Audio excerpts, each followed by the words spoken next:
Hey everybody, it's Dragonicfire. Welcome you back to another edition of Popit Academy. Today's lesson is Emitters! My favorite thing. And Peanut's favorite thing too. Especially when he blows up from them. Spoiler alert, Peanut blows up someday. So as you can see, what emitters do is basically emit stuff. They basically make objects appear when a certain condition is met. Which we'll get into right here. Just jump over that stuff and through the woods. So it's kind of hard to see. These are sensor based, so if I get within a certain amount of space, then it basically makes it so that they spawn in. They said move your puppet. Okay. Now, remember. Yeah, I got this. I got this. I got it. Comment. Then you see your So, linear velocity, we're going to go over in a bit. Angular velocity, I don't really go over. A lot of this is physics-based, so if you're not really good at physics, I'll try to explain.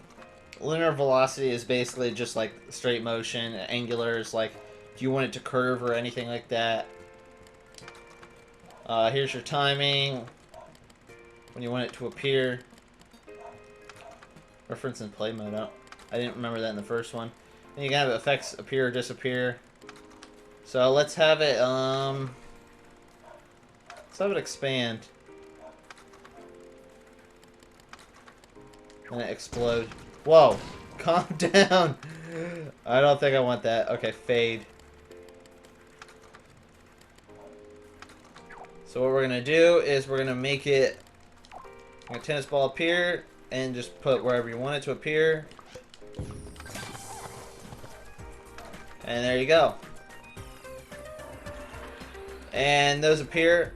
They have more set up than just the emitters. Because the emitters themselves usually work on time, but these are sensor based. So they have linked up to player sensors right now. There's some... Oh, beware! Fancy words. Fancy words. Looks like this emitter needs to spit. So I'm gonna set it to about, I'd say about 20 is good. As see, it knocked it over. That's firing stuff off like you wouldn't believe. Don't worry about the ball hitting you; it disappears before it even gets a chance. For this, I think you need about, I think it was 6 or 7. Let me try 7. See if that. Nope, 7's not. So 8. There we go. That should be just enough to get over. There we go.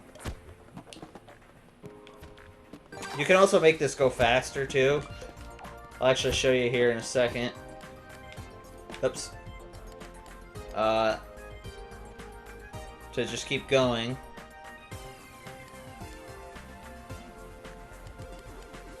You can make it 10 at once. Now watch. See?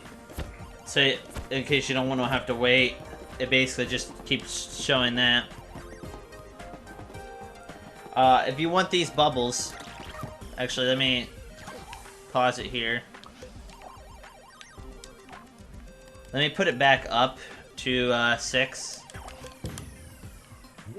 You basically have to grab them before they shoot another one out when it gets down to about there. Because if you don't, then you basically can't get them unless you rewind. That's one thing I like about the Popit power-up, excuse me, is that you can rewind, so if a mistake is made, like you don't think you're going to make it, you can basically rewind, and basically pause in midair, and then rewind, basically saving your life.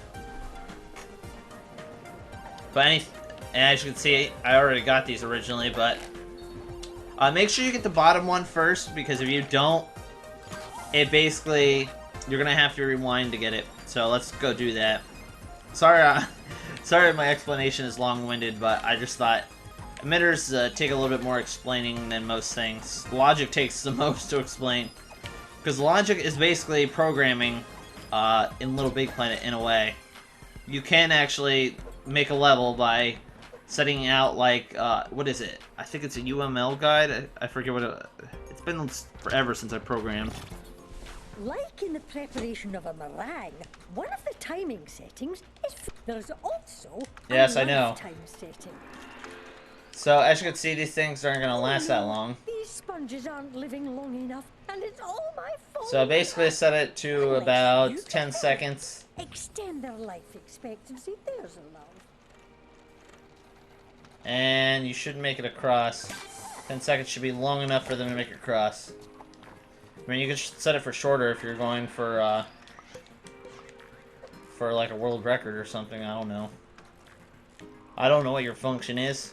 As you can see, these ones are going too fast. I don't want to type something to them. I don't think they're going to respond to me. So let's make the frequency for them about every 2 seconds and a lifetime of 10. There we go. Jump on it. And jump over here.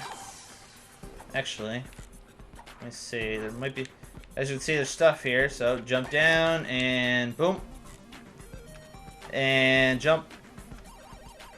Unless you know timing or seconds in general, I wouldn't recommend jumping. If you think you're gonna die, just press up and pause. I mean, I usually don't do that. I usually just do it over because practice makes perfect. Next, the maximum. If your emitter is set to only Okay. Right now it's emitting only 1. So we're gonna make it emit 3. Okay. You can make it emit up to 10, but it doesn't really matter. And there we go. Now Leaning Tower of Pisa. So we want this to go down to 0. So that it can go down.